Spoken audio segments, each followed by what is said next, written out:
Hello and welcome to Cool Breeze Over the Mountains, a podcast where we chronologically step through and discuss each film starring Keanu Reeves. My name is Andrew Gorman, and I am one of your hosts. I am joined on this episode by my co-host. Has she ever seen a chicken strip? She's never seen a chicken wear clothes. It's Whitney Nelson. Boom, boom. That's such a wholesome joke in an otherwise pretty abrasive film. It stood out. I enjoyed it. It's just Whitney and I. You're stuck with us on a movie that it doesn't feature a lot of Keanu. Actually, you should probably watch the outtakes, which is a longer form version of Keanu. Yes, if you watch what's on YouTube, you get more Keanu than if you watch the movie. Yeah, absolutely. So if you had watched this and you were a little disappointed and you somehow didn't know that there was a longer interview, go on YouTube, Between Two Ferns, Keanu Reeves. Yeah, definitely fleshes it out a little bit more. Yeah, it's worth the extra time. Yeah. So we'll get into this. Right before we started, Whitney and I had discussed that this could potentially be our shortest episode ever. I don't know if we have a ton to say about this film, but I guess we'll cross that bridge. It just speaks for itself. And you either are into the humor or you're not into the humor, and there's really nothing you can do about it. It's either true. way. That is right. So thank you all for joining us. And let's get into I'll get into the contact info, all that good stuff. So let me just knock this out and we'll bang through this really quickly. So, as always, I want to mention you can find our website at coolbreezepod.com, email us coolbreezepod@gmail.com, or hit us up on Twitter at coolbreezepod. If you are watching live on Periscope, Twitch, or Facebook, please chime in with your 2 cents. We can read your comments out loud, agree with, debate you, all that good stuff. We've pretty much been doing the situation where, we decide on a day to record and we go live that night. So not a lot of advance notice, but I'm hoping to change that for this is our penultimate episode. So for next week, penultimate episode. It's crazy. So sad. Yeah. I'm so sad. Yeah. Lots of emotions are running hot at Cool Breeze HQ. Let's They definitely are. So for sure. We will give you... World is burning down. This is the penultimate episode. We're moving on to Kurt Russell, which I don't have the emotional connection with that I do with Keanu now after, years of being with Keanu. There's a lot going on for me, everyone. It's going to be... It's work. Have a job. I'm still unemployed. I'm drinking a beer cocktail. There's, a lot happening. But, right, but, it's good. It's bittersweet. Yeah. Change is good. And change is good even if it feels like it's not. Right. We'll all look back on this fondly in a few years, hopefully, when Keanu's made a few more movies and laugh. The good news is we get to come back every time there's a movie. Right. Which is super, super exciting. I can't stress enough. Don't unsubscribe. It doesn't cost you anything to stay subscribed. We may not show up in your feed regularly, but that doesn't mean we aren't still here and we aren't still talking about Keanu. Absolutely. There's going to be some video game conversation. There'll be more movies when he makes more movies. We'll still be around. Yeah. For as long as Keanu is. It'll be great. Yeah. And he'll be around forever because he's immortal. Right. He's going to outlive all of us, for sure. No, we're definitely going to have to figure out our immortality in order to keep up with him in this podcast. Right. We'll just have to pass it down to our ancestors. Here's the mantle. Here are all the podcast settings that I use. Please continue my journey. That's like Till Death Do Us Blart. Are you familiar with that podcast? No, I don't know, but it sounds... Okay, so it's people who do other stuff, make other podcasts, etc. The McElroys are well known in podcasting for the stuff that they do. But there's five of them. There's the 3 brothers and 2 buddies, and they watch Paul Blart Mall Cop every Thanksgiving. Okay. And the idea is they're going to watch that same movie every year forever. And as they fade out of the podcast for health or whatever reasons, they're passing it on to someone else. So every role will continually be fulfilled in perpetuity for them watching Paul Blart Mall Cop every year. Wow. That's dedication to the bit, you know? So it is an eternal podcast. If we can figure out the secret of immortality that Keanu has, right, we could do the same thing here. Okay, well, we could pass it on to other people, but I don't think it would be the same. Right, I don't want to either. Selfishly, I want to keep Andrew, you and I are the heart of this podcast. Right, we have to hold on to this. It's our baby. Yeah. So, but maybe I would consider a duel to the death for it potentially, as you know. That'd be a cool way to go out. A Keanu-ish way to go, yeah. Yeah, I think that might be all right. So let me, I got to bounce that around. I got to chew on that and let it simmer and all those other things, and then we'll figure out the plan for podcast legacy. For the immediate future, we're just going to make new podcast episodes when Keanu makes new movies. Right. In the short term. Worry about cryo eugenics and legacy podcasting and estate IP. We'll talk about that later. Perfect. I love it. We'll table that discussion. Yeah. So there's a lot of logistics there. If you want to be excellent to us, please share the show with your friends. Rate and review us on iTunes. Bring more folks into the fray and consequently over to the new stuff, which will be great. Whitney, it's just us.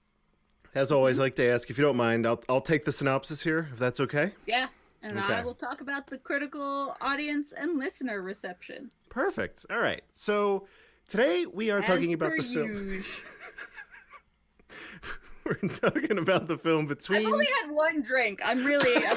This is just a weird mood and not inebriation. I like it because already I'm getting flashbacks to our last episode of Always Be My Maybe, where we had probably about 15 minutes up top where it went from, it was a call to vote, which again, we might as well throw it out there again. Vote, register to do so. Register to vote.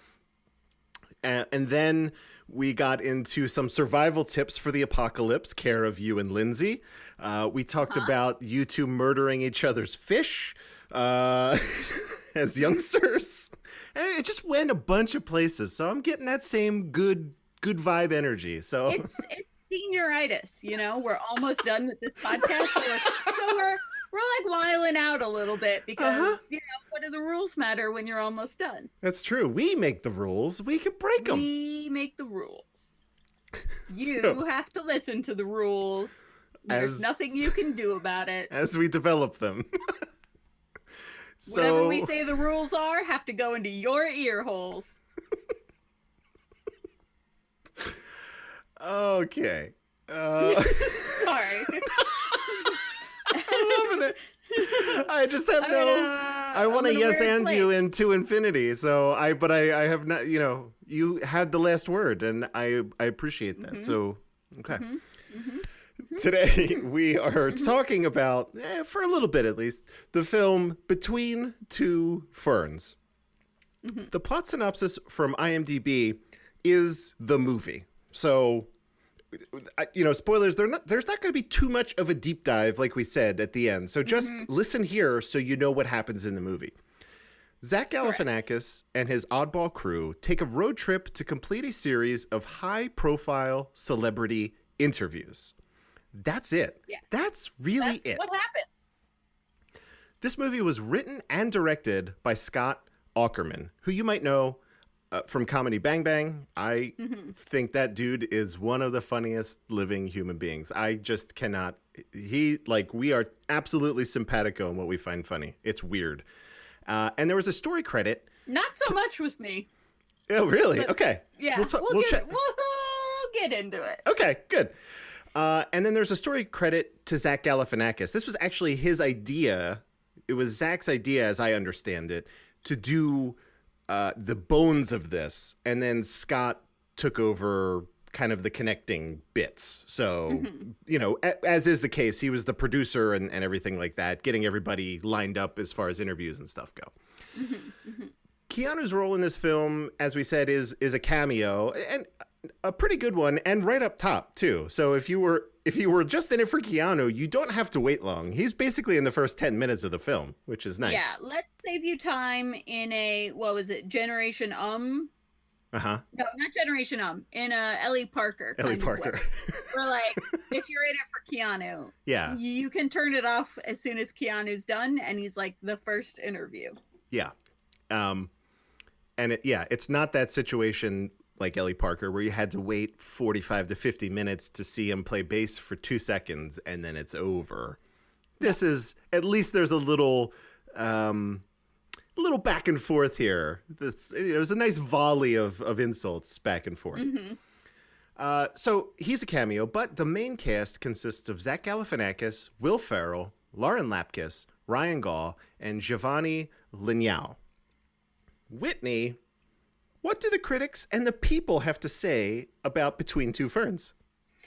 This is maybe the wildest difference that we've ever had, I think. There's times where critic score is like way too harsh or way too generous, mm-hmm. or the audience and the critics are like, don't match up. Usually I feel like they're pretty in line. They make sense. The stuff that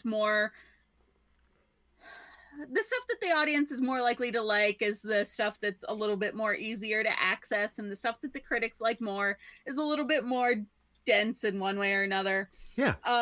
In this, we have 74% critic score. It is fresh on Rotten Tomatoes. It is a 44% audience score on Rotten Tomatoes. 30% swing. Huge swing. And it Wow. is not in the direction I would have anticipated. Yeah.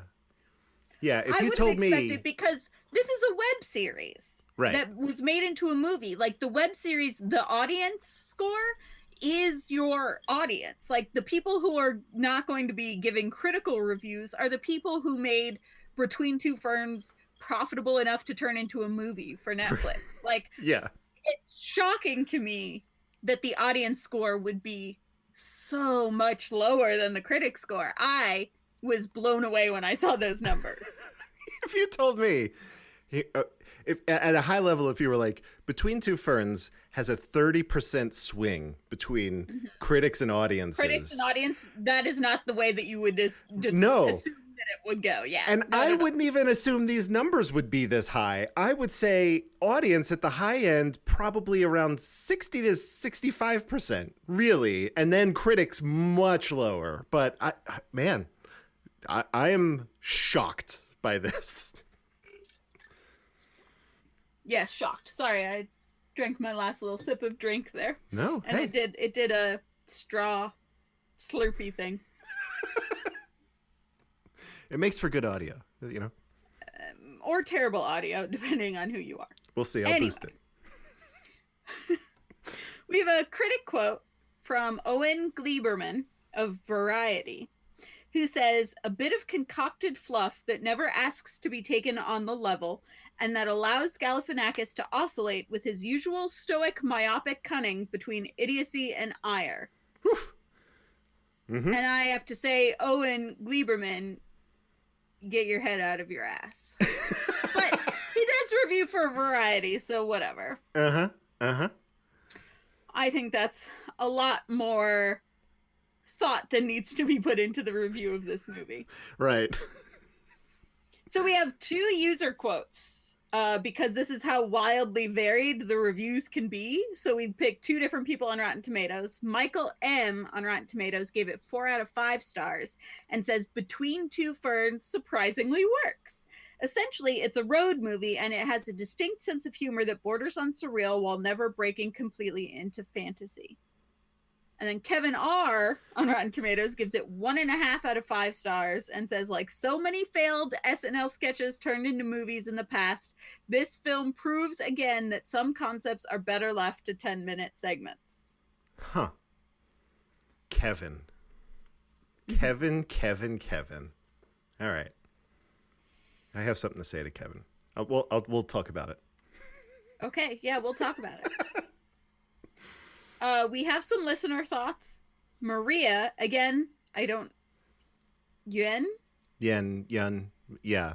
Maria. Yen. Maria wrote in to say, loved the rabbit hole of watching these on YouTube, properly biting and funny. Too much filler and not enough killer, in parentheses, interviews. This movie is just too long and misses some of the best barbs, which were in the archives. Okay. Maria, thank you. Maria wrote in that very lovely, she's a mental health worker. Remember, it's from our Toy Story episode. So thanks again, Maria. I'm still reeling here from this difference of opinion in the critics and audiences here. Who goes first, Whitney? I don't know, Andrew. Who does go first? All right. Let me. Oh, man, I wish I had a coin. There's a national coin shortage. Here's the question. Do you want to end on a high note or do you want to end on a low note? Well, okay. That's a great way to put it. I'll kick us off, okay? Because I don't want to say that I'm super high on this film. So let me just come out of the gate and say, this movie was like, I haven't said this in seasons, in 60 episodes. This is, for me, the definition of a capital F fine movie, right? Like, and barely that. So this actually really, like you had said, comes down to whether or not you like this as a skit. Because all it is that. And if you're not familiar with the skit, then the brand of comedy is very abrasive. It is on the nose. It is uncomfortable to watch. And definitely on the cringy end of the spectrum. Yeah. And a lot of the times, I will say, I will certainly admit this, a lot of the times the jokes land with a thud, right? So for me, when they're on, I love it. And then there are times where it just is not working for me. So that is the push and pull of this series. And a lot of it depends on whether you like Zach Galifianakis too. Some people can't even stand that guy. So if you didn't like him in The Hangover, or whatever your reference point is for him, you're probably not going to like him in this. That's, I don't know. I feel like he's very Zach Galifianakis, but this is a very different character than what he mostly plays. Right. So the touch point for him for a lot of people are like I feel like it's more like the mainstream stuff, but like his stand-up is very good and thought-provoking. He's amazing on Baskets, which is... Watch that show many people have not even heard of it, but watch that show. He's on that. It's really great. But he tends to be cast as that very uncomfortable presence sometimes. So, Well, he's one of those that he really has learned to sort of like revel in. He took reveling in failure from stand-up and turned it into a character. Right. Like, yes. There are people who love bombing and there are people that hate bombing. And he loved bombing so much that he's turned it into multiple characters now. Yeah. So that is, if you think of the pain of watching a comic bomb live, if you've ever experienced that, it's a terrible feeling. And he is like, ooh, that's delicious. Let me get some more of that. Right. Right. Yeah, and so everyone has a different threshold for like where they fall on that. So just keep that in mind. The comedy itself, there are a couple jokes in here that they, at first glance, it appears to me as that it's a little punching down, but also it is literally oftentimes the lowest hanging fruit that they're going for. Like, it is not going to be some highbrow comedy that's going to make you think. It's literally, what is the most obvious thing I could say? And again, that works to greater or lesser degrees, depending on who you are. So for me, I don't actually, and I'm like the biggest advocate of punching up. I am number one, like, I don't appreciate punching down humor. I don't feel like most of the humor in this movie is punching down because the celebrities have signed up for this. They've it's like signing up to be the central character of a roast. You Right. know everyone's going to tell terrible jokes about you, and often they will go for the low-hanging fruit. In that way, I don't think this is punching down because I feel like this is, I love on SNL when celebrities who you feel like they don't know who they are or what their persona is or like how they are perceived by the general public, when they come on SNL and they're like, oh, I know every bit of it and I'm going to make fun of it right now. They lean in. Yeah. That has turned around some celebrities for me. Sure. There are people that I have not thought highly of that after watching them on SNL, I've been like, that person's way cooler than I thought they were. I'm back in. Yeah. I feel that way about this between Two Ferns sketches and the movie. I don't feel like it's punching down for the celebrities because they've all signed up to be part of this sort of shtick, and the punching down is run past them before it's like aired. You know what I mean? They've invited it. Yeah. Punching down because it's not Zach Galifianakis just talking shit about celebrities. They're there and they're part of it, and they're part of the sketch, and how they react to Zach Galifianakis talking shit about them is part of the comedy, and they've all signed up for it. So I feel like for me, it's not about the punching down. For me, it's the fact that the shtick, they come on and like public access television, and this reviewer who hates everybody and everything talk shit about them for a few minutes and then they leave. Works super well as a web video and does not work as a movie. Right. That's just the big thing for me, is that it doesn't work even in the longer interviews. Like even watching the longer Keanu cut, like there's some funny stuff in there, but it doesn't need to be as long as it is. I think the web series is the perfect length for this type of humor. Everything that they put in between is just like very early The Office, as far as like cringy, awkward comedy. Yeah, I get that. It's everything between the interviews doesn't need to be there and makes me actively angry. Actively angry. Actively angry. And then the interviews on their own are fine.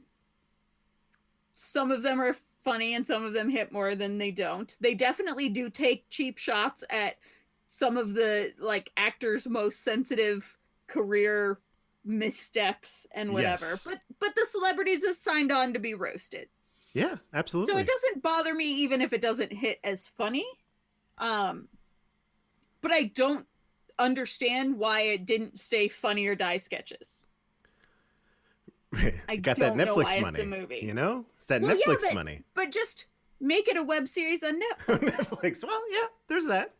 Just make it like a series, just like any other series where there's episodes, but they're like 3-minute long episodes, and they're more interviews with bigger names because you've got the Netflix budget.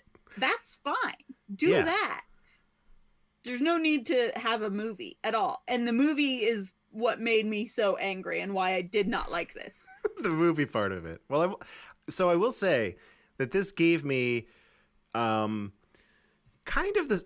So bear with this thought, because when I first say it, you may recoil, but I definitely got vibes of the film Keanu, insofar as that it was also a series of things that were very very tenuous at best how they're all connected. I will say that Keanu the film did a much better job of like hiding the seams of where it was like skit, story beat, skit, story beat. Whereas this, they literally like change what the picture looks like when it is when between the film and the interviews. It's like the quality of the video looks significantly worse. The aspect ratio changes. They are like leaning into the difference in quality there. Mm-hmm. I kind of dug that they were that they didn't try to like dress it up. Like when we are interviewing a celebrity, it does look like the web show still. It's like harsh lighting. It's fine. It looks fine, but the movie has a slightly higher production value, even if it doesn't serve too much of a purpose. Yeah. I don't like cringy comedy. So like the in-between stuff with Zach Galifianakis, and I liked Will Ferrell stuff a little bit more. But that's just because I feel like Will Ferrell is more likable even when he's playing an unlikable character. Yeah, you just look at him and you're like, I like that guy. Yeah. I feel like Zach Galifianakis is better at being unlikable and being truly unlikable. Just a side note, I want to brag on my sister for just a moment. Perfect. She's not here to defend herself. Will Ferrell is one of my sister's biggest fans as far as her gelato flavors. Get out of town. Near her gelato shop, and he'll come in and he'll buy like pints of gelato of hers and take them back home. He never like stays and eats in the shop, but he's a big fan of her gelato flavors. Incredible. There we go. What a I was gonna make a shitty joke. I'm not gonna do it. I'm sorry. I won't do it. What a scoop. I said it. I'm sorry. That's funny. That's funny. I like it. Oh, thank you. I'm glad you did it. Puns. That's what it's all about. Puns.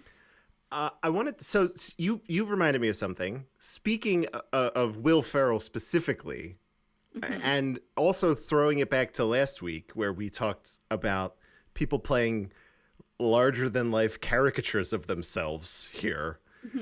I thought Will Ferrell, the idea of Will Ferrell being like a real, like a coke-addled, like dickhead who's only concerned about clicks for his website.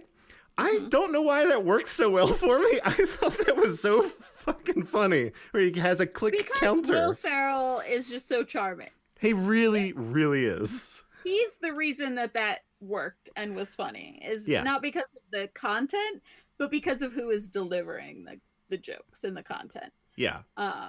I really think like if Zach Galifianakis played that character of the clicks and the content, it would have been brutal. It would have been awful. Well, that is it's also fun. Why I think the other standout in this movie for me was Peter Dinklage at the end. Dinklage is dying. One of the most talented and hilarious people in Hollywood. Yes. And yes. I feel like he gets passed over so much as being niche because of him being a little person or because of Game of Thrones in recent years. But like obviously everyone knows him in Elf, but if you watch interviews with him, if you watch any sort of behind the scenes stuff, him in Penelope is one of my favorite roles of an actor in a movie ever. And I don't love Penelope, and I don't, it's not because of the movie itself. It's because he's so good in that role. But he is just a real comedic genius, and people use him for other things because of his stature and less because of his talent. Yeah. And he was really, really a high point of this, because by the time we get to, he is literally the last interview, I believe. And by the time you get to him, you're like, we're okay, let's, and this movie's only 80 minutes, but you're feeling it towards the 60-minute mark, kind of. So he was very refreshing. I was feeling it like 4 minutes in. Fair enough. It, again, everyone's threshold is going to be different, and that's okay. I want to address. This is not the movie for me. I want to address one thing though, because I have to go on the record here, and no one else is listening to me. I would go out and yell at somebody, but no one's outside. They're all kind of doing the right thing around me. So this is in regards to Kevin R. Our user quote about the failed SNL sketches. Okay. I read that a lot when this movie came out, about this is like the SNL sketch turned into movie. And what I'm here to say, and this is where I'm going on the record, is I see the comparison, but it is wrong. It is absolutely wrong. So I've watched all 11 SNL movies, and 5 of them are hilarious and rewatchable and good, bordering on great for some of them. And then 6 of them, you would basically have to like invite me on a podcast to talk about them. That's what I'm like. I will never ever rewatch the middle 6 of the SNL films. The first 4 and the last one are great, and I'll fight for this. But this movie is not great, and it's not even as bad as the least bad SNL movie. This is like right in the middle. So I just wanted to take that idea. It's not like an SNL sketch that turned into a movie that was bad. Here we go. You ready? The first 4, Blues Brothers, Wayne's World, Coneheads, Wayne's World 2. Would you agree that those are pretty good comedies? Those of them that I've seen, yes. Okay. And then the last one, which is just Blues Brothers and Wayne's World, but yes. Perfect. Okay. And the other 2 are on par, right? The last one, and this is personal for me, but I will fight somebody. MacGruber is a perfect comedy movie, and I can't tell you why it works, but it does. The critics wouldn't agree with me, but it's very funny. It's very good. Everything in the middle, Garbo. It's I can't even remember. Stewart Saves His Family. It's Pat. Blues Brothers 2000, The Ladies' Man, Night at the Roxbury, and Superstar. I have not seen a single one of those movies. And there's a good reason why. 2 of them have a 0%. And we have watched movies that have a 0% with reviews. And that's the level we're talking about here. Clearly, critics and audiences are onto something here. Like, even if we're just going to go with the audience score, 44 is still a hell of a lot higher than 0. That's it. That's all I had to say. That was my last bit. Okay. This is not a bad SNL sketch movie because you clearly have not seen the worst of the of what SNL has to offer. I think where this film really falls down for me, first of all, I don't like cringy humor. Yeah. It took me forever to watch both British and American Offices because the first season of both is so cringy. They are rough. It's hard to watch. And like all of the British Office is cringier than the American Office, but like just in general, those first seasons of both were hard for me to get through. It's not my style. I think part of the biggest problem though is you have a cast of improvisers. I have no idea how much of this script was improvised, but I feel like a lot of it was. And the reason that I say that is we start out with a very The Office sort of mockumentary plot device. This is about the guy who made Between Two Ferns and what he wants to do with his life and where it's going and et cetera, et cetera. But I think that the testimonials from his coworkers, like, it starts to collapse in on itself, the narrative of the movie. And there was so little narrative from the very beginning, but immediately, like, because you have a bunch of improvisers doing testimonials, I feel like it collapses very quickly and really doesn't ever come back fully as the quote-unquote story of this movie unfolds. So it doesn't track as a mockumentary. It doesn't stay in that mockumentary track for long enough, in my opinion. And I don't want to hear about a bunch of coworkers and whether or not they like or hate their coworker. Like, that's not interesting to me. And that's not why I'm watching this movie. And that's basically what it boils down to in between all the interviews, is basically testimonials from the crew of this TV show and whether or not they are like revering or hating Zach Galifianakis. Mm-hmm. And I don't care, so there's no plot.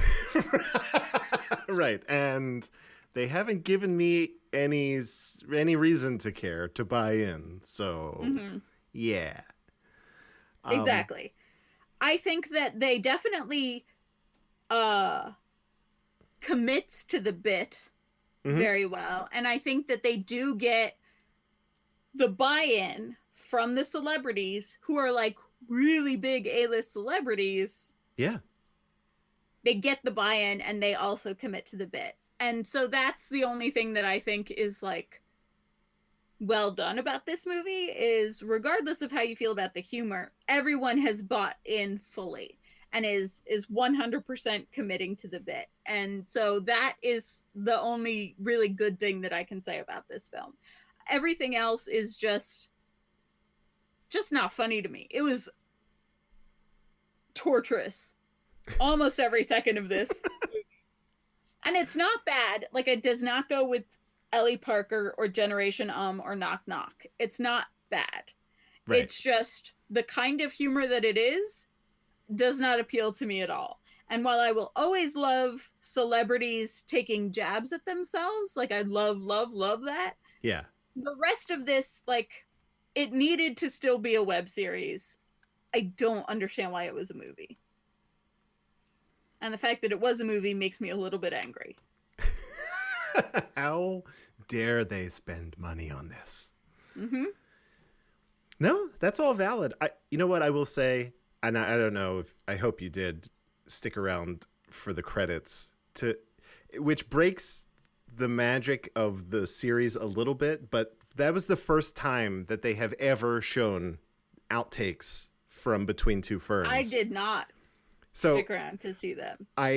Whitney, I mean, I know you did not like this movie, or I mean, you felt indifferent to, somewhere between indifferent and not liking this movie. Mm-hmm. After we finish, just scroll right to the end and watch the credits, because there's about 3 to 5 minutes of outtakes from everybody. And it was some of the most magical stuff that I've ever seen. To see David Letterman break, right, was just like, I can't believe it. That dude is like a legend. But I mean, what Zach is able to get out of people in terms of like laughs, he's like a force. So, and it's worth it for that 3 to 5 minutes, even though it kind of breaks. Like, you're like, oh, we're seeing how it's made, but it's still so fun to watch. Well, I think that's why Between Two Ferns has done as well as it has, is because Zach Galifianakis is uncompromising in his like ability to put you in the most uncomfortable position and not break. Yes, really, truly, yes. Are you familiar with the comedian Flula? I don't believe I am, no. Okay, that's fine. Mostly YouTube. Conan O'Brien loves him. He's been on Conan O'Brien more than anything else. He was in Pitch Perfect 2.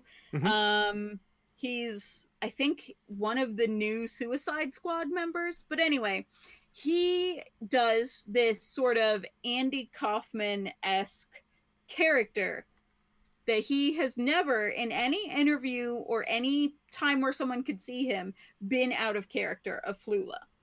Wow. And he is definitely, it's a character. You can tell that it's a character, but also he's so committed to the character that he's never been caught on film not in this character. And he's very, very good at it. And the reason that Conan O'Brien likes him so much is because Flula refuses to not be Flula, or to like let people in on the joke, to the point where Conan and what's his name, Andy? Yeah, Richter, yeah. Are just completely corpsing around him because he won't give up the bit. I love that. It's great. I very firmly am pro that strategy. I think it's genius, and I think it takes outrageous commitment. Are you familiar with Dax Flame, another YouTuber? No, I have to write all these down. Oh, you gotta Google Dax Flame. Okay. he's somewhat, I feel like, lessened over time. But in the early days of Dax Flame, no one knew if he was Andy Kaufmaning everybody, or if this is really who this person was. And because it's YouTube, anyone has access to the platform.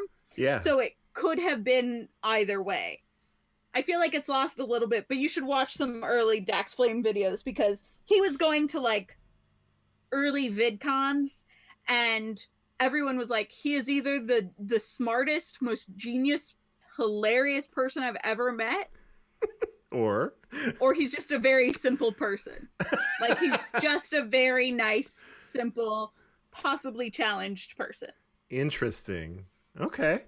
And I am for that, like, commitment. And I usually think it's hilarious. And I have laughed out loud at parts in this movie and also in Between Two Ferns, like, web sketches on Funny or Die. Yeah. I just don't think that this movie paid off as a movie. Correct. I think the, like, putting people under the spotlight and being unrelenting with this obnoxious and uncomfortable character, I get that. I don't get this movie as a whole. And it was very, very hard for me to watch. Okay. Yeah. That's about it. Yeah. If you're looking at this, you're going to sit down. Basically, I have sat down in the past and watched 80 minutes worth of Between Two Ferns episodes on YouTube. So if you're in that mood, this movie That's a better use of your time than this movie. Well, it's mostly that anyway. Like, if you, yeah. It's like, it's mostly the same thing. With, you know, they switch out the faces and the names. So, but I think that the plot, trying to tie this together with the plot, really sinks this as Between Two Ferns. Yeah, that could be. Yeah, I would. You know, I wouldn't fight too hard against that idea. For me, it was. I liked. I'm a big Lauren Lapkus fan. And. So I really, I just watch the things that she is in, even if I don't particularly, if it's not really my jam anyway. But I thought she was great. I thought the Cam was also pretty good, and and obviously Will Ferrell. So anyone who was in on it, like Peter Dinklage was like on the other side. He was in on it. He was playing a character of Peter Dinklage. I thought everybody on that side was doing a good job. But again, this thing kind of falls under its own weight. It's pretty. And in that way, I think early. You get some value out of it being a character study of who plays what in relation to this movie. Mm-hmm. Like, who's doing their own character while Zach Galifianakis is doing his character, or who is just playing along and being like, this is uncomfortable and terrible and I can't wait to leave, which is what Keanu did. Right, yes. When it's just like, this is a miserable interview and you are the worst and I'm going to leave now. And who decides to, you know, Peter Dinklage it and do like, oh, I'm going to be my own worst version of my persona and also have a character. That's what Paul Rudd did in this. I think Paul Rudd was trying to be adversarial. Paul Rudd's whole Sure. Paul Rudd is like just a series of characters in his life too. That's like what he does. And he's perfect at all of them. Oh, I will hear no argument to the contrary. If you haven't seen it, watch Paul Rudd's PSA about wearing masks. It's so good. It's so good. And stick with it, because it's a little rough at the start, but by the end, you're like... He's got you. All in. Yeah. All right. God, I feel like we talked about that more than I planned to. Certainly more than you planned to. More than I planned to, for sure. Do you have anything else to say? No, I mean, no. Yeah. I am 100% tapped for the whole movie now. It is a movie. So... Correct. Yeah. Watch it or don't. That is... we'll get to that in a little bit. But I think it might be time to give an old rap on the void, as it were. Pop quiz, asshole. There was a time when I had the need to learn from you. Oh, what the hell do you know? Lose! I don't lose! I win! You got a lot to learn about sportsmanship. Oh my goodness. Pop Quiz Asshole is our very own quiz show where the host will ask each of us 3 questions. If one of us gets it wrong, the other has a chance to steal. And now I just, again, realized that the Void is playing against us. So the Void could steal a point if I did not Whitney pay and attention to a lot of this movie. Ah, shit. Yeah, that's going to be rough. There are most likely some bonus questions that we'll cross that bridge when we come to it. But for now, let's bring out the master of ceremonies, Charles Nolan. Hello, everybody. Hello, Charles. How is everyone doing today? Can't complain. Good. Yeah, it's fall weather. Fall weather. It's pretty good. I imagine that would be a good thing. It is. It is That's a good right. thing. Yeah. Well, then, I wish more fall weather to you soon. That's Thank nice. you. Thank you. Yes. All right. Are we ready to begin with trivia? Yes. Let's do it. Question number 1 goes to Whitney. Yes. How long is the opening interview? 3 minutes, 5 minutes, or 7 minutes? 3 minutes. That is correct. Whoa. Nicely done. Thank you. They're all downhill from here. Right out of the gate, swinging. Question number 2 to Andrew. Okay. What is the name of the fictional North Carolina town that Galifianakis claims to be from and where the show is purportedly taped? Is it Flinch, Cringe, or Wilkesboro? It is Flinch, I believe. That is correct. All right. Wilkesboro is where he is actually from. There you go. There you go. Back up to Whitney. Yes. How is Keanu's name misspelled on his title card for the show? Is it A, Keanu Reeves, B, Keanu Reeve, or C, Keanu Thieves? I think it's Keanu Reeves. Sorry, could you repeat that for me one more time? Yes, A, Keanu Reeves. That is correct. Nicely done. You were paying attention. Well, this is all Keanu related, so yeah. I was going to say, as soon as Keanu gets off screen, we're in dangerous open waters. dangerous territory. Got it. Well, all right. Andrew, it's your question. All right. Which of the following phrases is not on a Post-it note behind Zach in his office? Oh, man. Don't forget to cry. Dance, dance, freeze. Or name that fern. Those are all pretty good. I'm going to go with dance, dance, freeze. That is incorrect. Uh-oh. I'm going to say don't forget to cry. That is correct. Nicely done, Charles. I like it. Thank you. Crying is an important thing to do. I cry often. Back up to Whitney. Which award does Zach reference Bruce Willis having instead of an Oscar? Is it the Blockbuster Entertainment Award, a People's Choice Award, or a Nickelodeon Kids' Choice Award? Ooh, I think it's Blockbuster Award. That is correct. Nice. Is it all? Will it all be worth it? So good. Moving on to Andrew. Okay.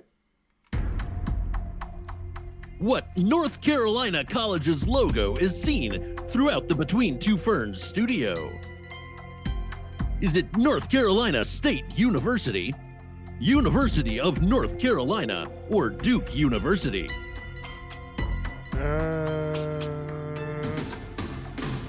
to say North Carolina State University. That is correct. Yeah. Back up to Whitney. Mm-hmm. What city did they visit when they were meeting with Paul Rudd? Was it Chicago, Louisville, or Montreal? I do not remember this. Chicago? That is correct. Nicely done. Damn. Woo! Woo! You're on a heater. I am. Absolutely running away with it. Uh-huh. Andrew. What is the name of the barbecue place they stop at in Oak Ridge, Missouri? Is it the Bear Pit, Smokey the Pig, or Fletcher's? The Bear Pit. That is correct. Yes! That was a guess, but I like it. For the final question of regulation, pop quiz asshole, we go to Whitney. Okay. In what state do they interview John Hamm? Was it Kansas, Arkansas, or Texas? Arkansas? That is incorrect.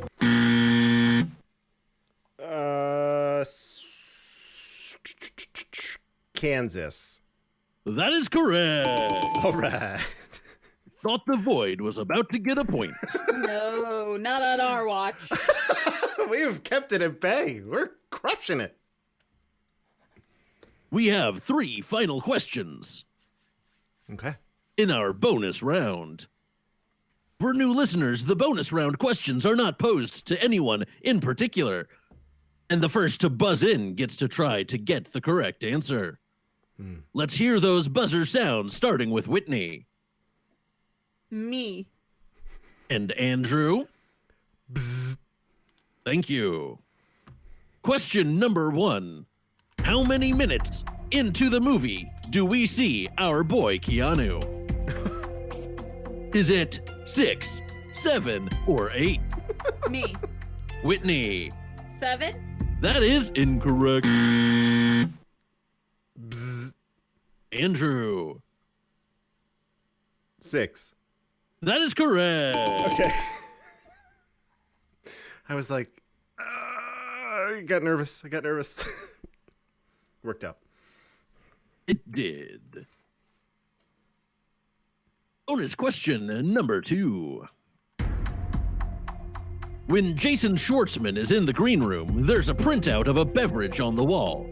No text, just a piece of paper with what beverage depicted on it. Was it iced tea, coffee, or water? Me. Whitney? Coffee? That is incorrect. Bzz. Andrew? Water? The void has a point. Damn it! Damn it! It was iced tea. Fair. All right. Okay. And now, the final question of Pop Quiz Asshole. How much does Peter Dinklage say he has left in his savings after being robbed by the crew?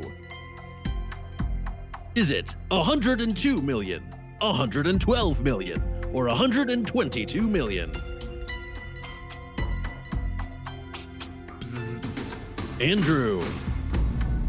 122 million. That is incorrect. God damn it. Oh no, I didn't listen to the other options. 100 million. That is not one of the choices. No! I thought I'd just take a stab in the dark. The only one that my brain processed was 122. The correct answer was 102 million. You were close, but no cigar. This brings our score to 2 points for the void, 5 points for Andrew, and 5 points for Whitney. Oh no. Wait, what? It's a tie. Excellent! That's all I have for. I mean, I don't know what's the protocol here, Charles. Well, we have a tiebreaker question is the protocol. Yeah, ties are for lawyers. Let's go.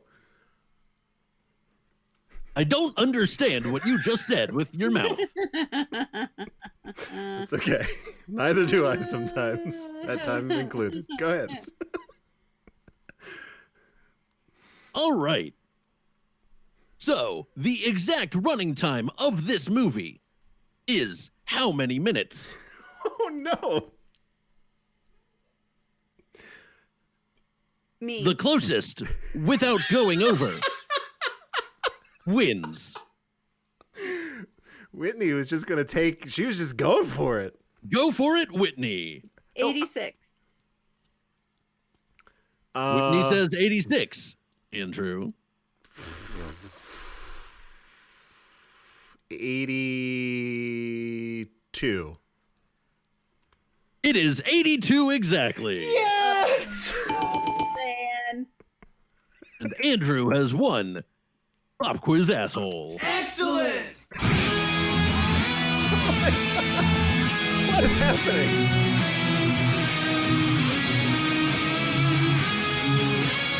Oh, I love this song. Doesn't matter who it's being played. Just the song. It's delightful. That's that. Oh my goodness. Mm-hmm. Congratulations, Andrew. Thank you. Thank you. It is now time to move on to Pop Quiz Audience. Every episode, I ask 3 questions to our listeners who get to tweet to me their answers on the Twitter. You can tweet to me at the Nolan, THENOWLIN, or hashtag Pop Quiz Audience. If you think you know the right answers, tweet to me and get called out on our next episode. Last episode's Pop Quiz Audience questions for Always Be My Maybe were: Question 1. What snack do 1996 Sasha and Marcus enjoy on the San Francisco cable car?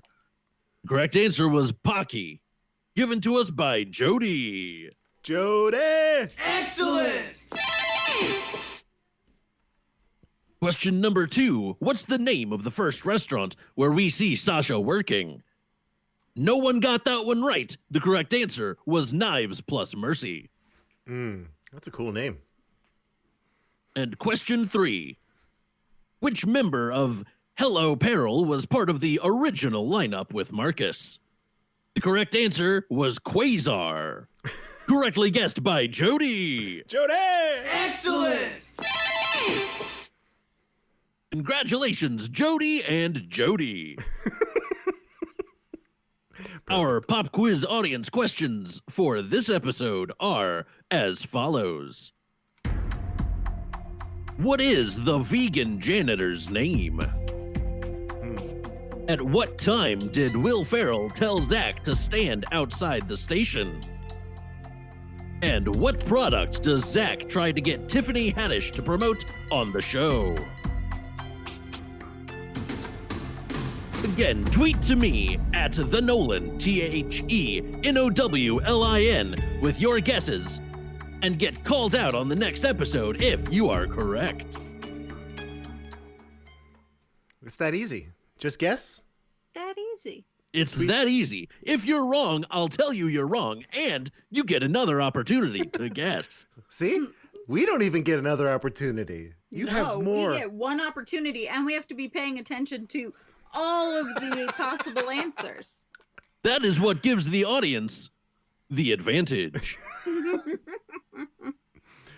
Shakes fist at Sky.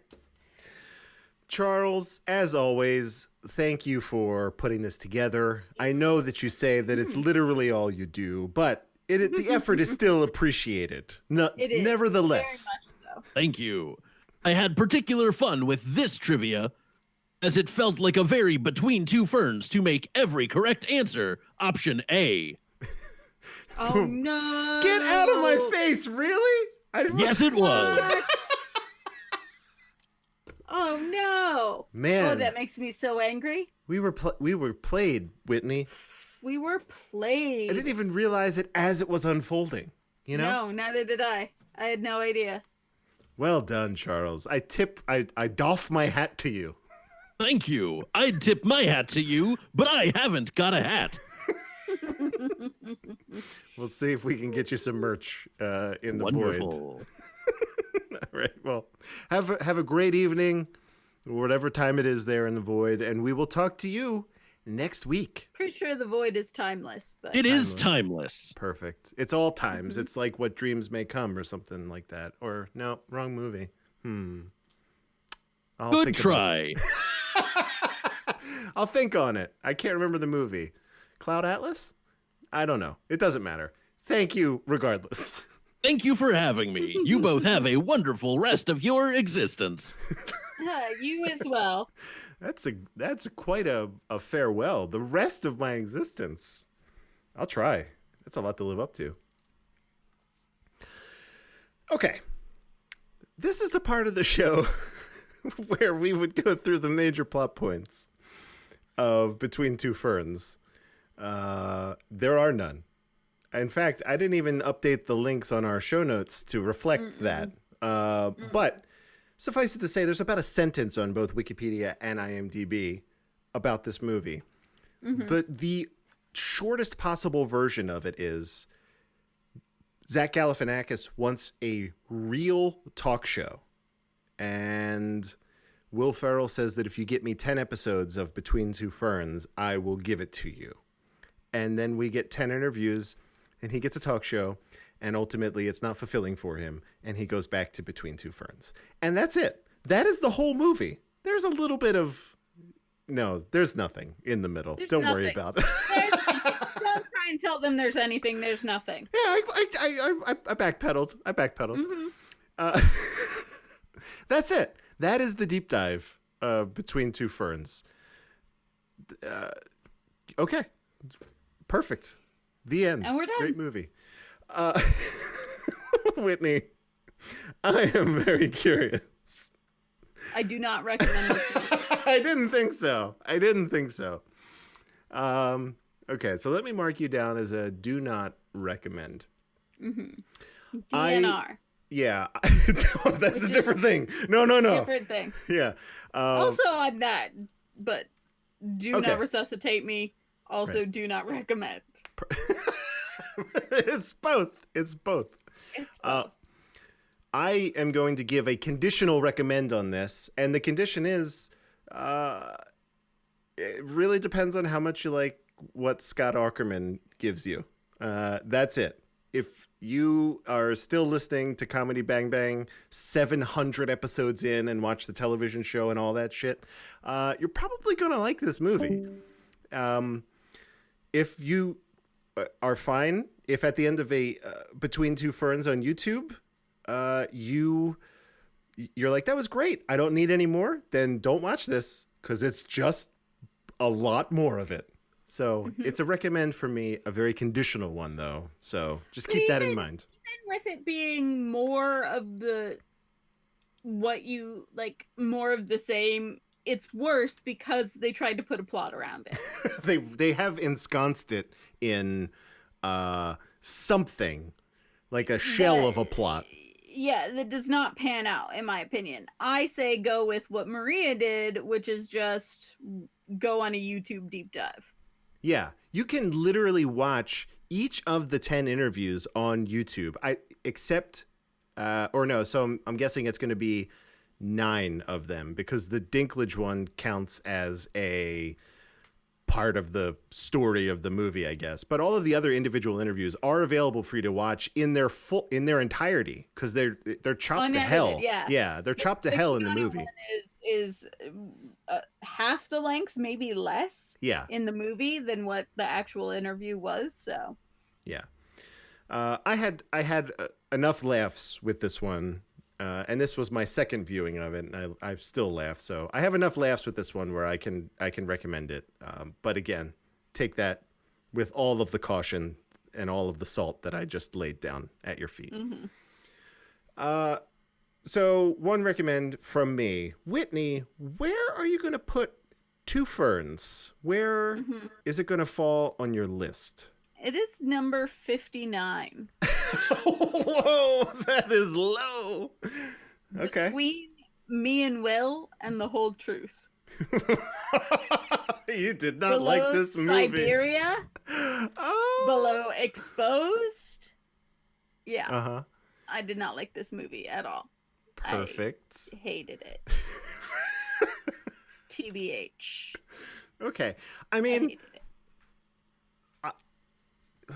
let me look at this here. You know, I'm looking at this. I'm like, this is actually probably going to be at number 46 for me. So not too much higher, but like it's below Brotherhood of Justice and above The Night Before. So like not a ringing endorsement either. No, for sure. Like Brotherhood of Justice and The Night Before, that is not, yeah. Correct. You know what? And I'm looking at this here. It definitely, the Mini Reckoning is in order. I cannot believe The Watcher is now number 51 for me. I fucked that one up. I dropped the ball. I dropped the ball. Because The Watcher is better than this by a lot. Yeah. And it's better than all of the 100%. movies that come above it. Also, well, not all of them, but several of them all the way up. I'm thinking maybe it might even edge out Street Kings. You know, Claire? You know what I'm saying? We'll just have to see. We'll just have to see. But yeah, so I have two things on my I've got list. The Watcher at 40, and that sounds way better to me than below... Any of these. 51. River's Edge, below. Yeah, come on. Yeah, it Come should not on, be that me. low. I have two moves I got to make. And let me ponder on them to see. But Yeah. regardless, between Two Ferns, where it is, that feels pretty good. Like very at the upper part of the last third. that's where it's going. Not really a movie. Okay. So that brings us to next week, which is weird to say that this will be our final film of 2020. And you, Whitney, are walking us through it. Whitney Nelson, the person who came into this podcast not having seen Bill and Ted, will be walking us through Bill and Ted, Face the Music. Oh my God, what a delight. I do not think that I've been shy about my feelings on this film. But I am so curious about what you think about it, and more, even more specifically, where it's going to go on your list, because I think I already have it figured out, and I won't say anything, but I've watched this movie 5 times already since it came out. Wow. When I need like a little hit of joy, I'm going to this movie because And boy, do we need a little hit of joy right about now. Yeah. I watched it twice the day it came out. Like I put it on, I was like, oh my God. And then like a few hours later, I was like, I'm not really doing anything. Let's watch Face the Music again. Oh, it was great. Okay. So there you go. Bill and Ted Face the Music next week. Coming up next. Yeah, write in if you have your thoughts. You send us voice memos or anything written. Doesn't even have to be. It could be about anything for this last episode, because again, there are no rules. We make the rules. Just feel free to get in touch. Do whatever. We'll read everything. We like to talk about our thoughts and feelings, and we want to hear your thoughts and feelings in return. Right. You could write in a review of the podcast. Even if you haven't actually written us a review, that's rude. But if you wanted to write one in, right, that we just read, I would do that also. So just to have it on the record, you may want to do that. I don't know. Who knows? Maybe you write a bit about your expectations for Kurt Russell. I don't know. Whatever you want to do. Whatever it is, we want to hear it. Get in touch. And speaking of which, next week we will have the artwork has been, I guess, mostly finalized for the Kurt Locker. I have the feed set up. I need to put together a quick kind of trailer episode so people can subscribe, because you can't submit an empty feed to iTunes or any of the places. But by the end of next week, we will announce where you can subscribe, what you have to search for, all that good stuff. So very, very exciting. Very exciting. Yes.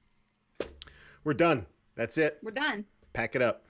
Whitney, thank you. At Whitney_Nelson on Twitter. At That's Whitney it? Nelson on Instagram. Yeah. Puppers. Hot takes. Hot takes. Mostly puppers right now. Mostly puppers. But that's Some great. food. Historical Hotties is coming back. Get on that train. Oh, yeah. And thanks and good night. Get spooky with the Nelson sisters. Mm-hmm. It's great. It's a great tagline. I still remembered it from last week. It made me chuckle. You can follow me at Dark Driving on Twitter and Instagram. I'm a story person on Instagram, which is why my last update was like, my last actual photo that I took was probably in 2019. I don't know. Maybe January at earliest. So I do story stuff. I like to cook, so I'll do that sometimes. And then swing over to YouTube, hit up the primary storyline. You just do a search, you'll find me, and let's make some video editing. Let's do some video editing together. Let's do some podcast editing. I'll make you look great on Zoom. People, they switch to their view. I'm like, hey, move the light about a foot to the left, and you'll look amazing. And boom, done. It's great. Help people. We're helping. Who doesn't want to look amazing? Right. Nobody. Be the talk of the town, and the town being the grid of Zoom. But if everybody's eyes go right to yours, wouldn't that be a nice feeling? Be like, holy shit, the production value. It's crazy. Let's do that. I do that anyway, but that's just because I'm better looking than anyone I talk to. Right. You're like, well, I can't help it. Even in the dark here, it's everyone's eyes. They just can't not focus on the CEO. Can't help it. That's why it's not a video podcast. No one would hear anything I had to say. We would just be looking at Whitney all the time. It's unbelievable. I'd be looking at myself and not talking about Keanu Reeves. Right. It's not fun for anybody. Right. Oh, man. Silence for an hour and 30 minutes until the feed cuts out. Yeah. So that's great. I'm bittersweet. Last episode next week for a long, long time. So please, we will tweet out the details. Please join us live if you can. If not, write in. Let us know your thoughts, and we will read them live for everyone. So I'm going to press the magical button here. Theme song kicks in, and this is where I tell you, thank you all for joining us. And in the words of Bill S. Preston and Ted Theodore Logan, who we're meeting next week again, be excellent to each other and party on, dudes.